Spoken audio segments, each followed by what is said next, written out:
Good afternoon. Pat Vos with the Battle Baptist Church here. As you can see, I am here at my normal everyday office here at Love and Care Ministries. And your Wednesday message, I'm looking at Mark chapter 2, starting at verse 13. It reads out as this. He went out again, he being Jesus, beside the sea, and all the crowd was coming to him, and he was teaching them. And as he passed by, he saw Levi, the son of Alphaeus, sitting at the tax booth, and he said to him, "Follow me." And he, Levi, rose and followed him. I'm going to stop there for a second, okay?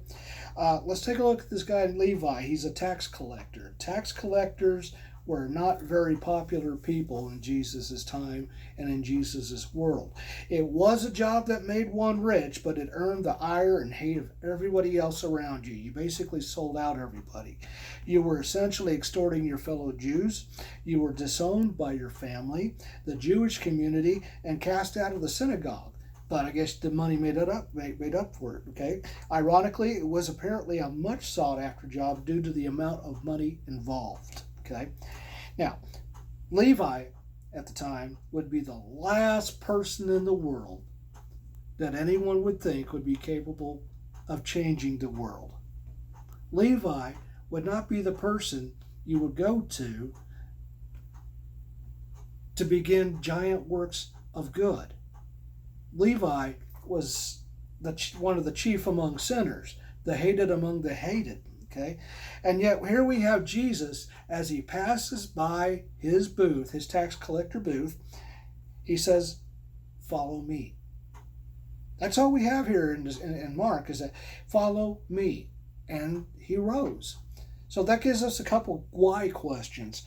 Number one, why would Jesus have chosen such a sinner to be his disciple? Okay, understand, Jesus was not looking for the professional priests and scribes at the time.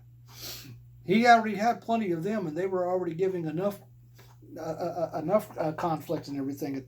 So he was looking for the blue-collar, salt of the earth, socially unacceptable people to demonstrate the radical change that was coming, to demonstrate his redemptive power. Okay? Any of you know people like that? Me, myself, and I. So he's looking not for the professionals, but remember in John, worshipers in spirit and in truth.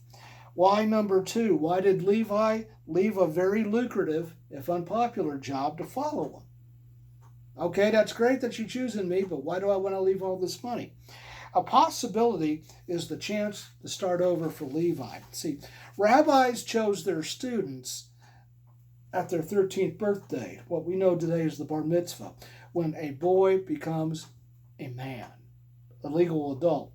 Okay, if they were not chosen at that point, they went either to their father's trade or the one that they found, or if they could get in, a tax collector. Money had to be pretty substantial for him to do that.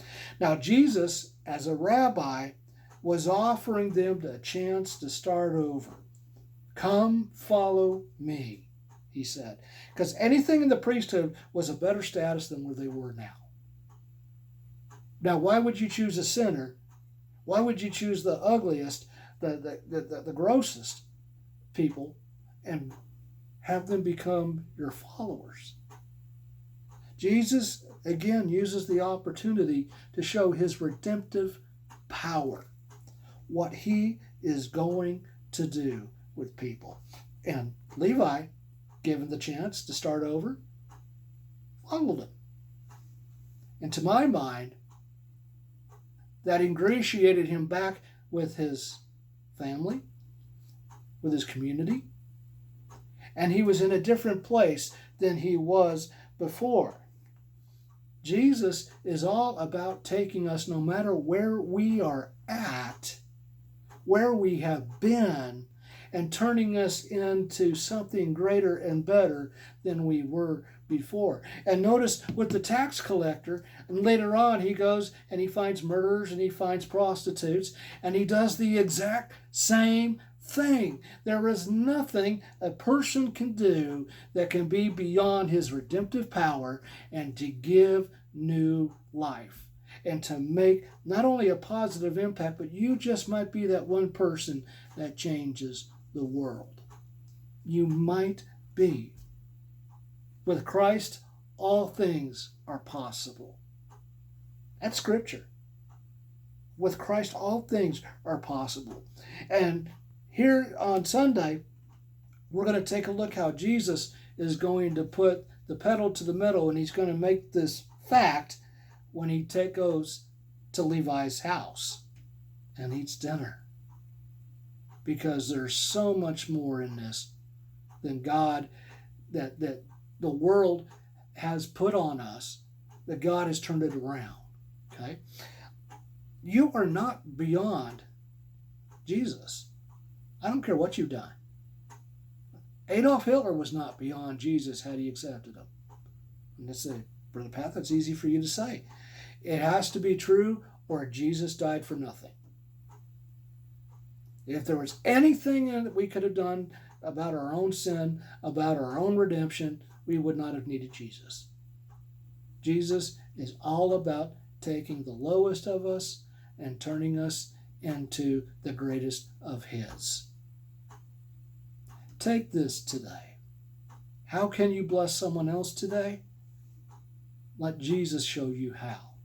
Let Jesus start over from the inside, but you've got to say, I will follow Him first. May God bless you this day. Stay safe out there. Stay loving out there. And this too shall pass. Good evening.